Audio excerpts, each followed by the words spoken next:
मंत्रिमंडळातील जबाबदारीतून पक्ष नेतृत्वाने मुक्त करावं, केंद्रीय नेतृत्वाकडे देवेंद्र फडणवीसांची मागणी। पराभवाची जबाबदारी माझी असल्याचे केले स्पष्ट।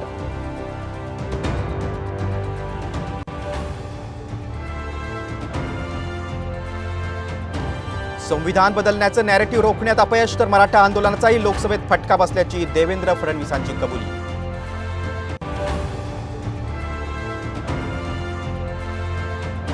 मोदी आज सत्ता स्थापनेचा दावा करणार तर 8 जूनला तिसऱ्यांदा पंतप्रधान पदाची शपथ घेणार। साम टीव्हीला सूत्रांची माहिती।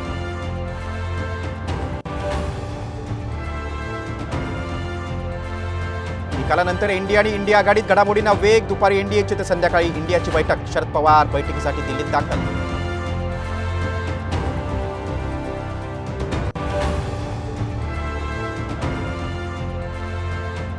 बिहारचे मुख्यमंत्री नितीश कुमार आणि तेजस्वी यादव दिल्लीत दाखल। दोघे एकाच विमानाने निघाल्यानं चर्चेला उधाण।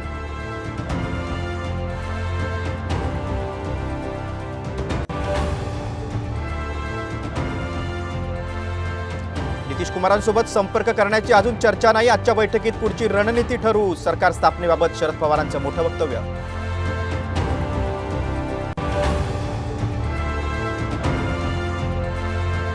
मोदी सरकार नितीश कुमार आणि चंद्राबाबूच्या टेकूवर। संजय राऊतांचा सूचक इशारा। मोदींनी पराभव मान्य करावा, राऊतांची टीका।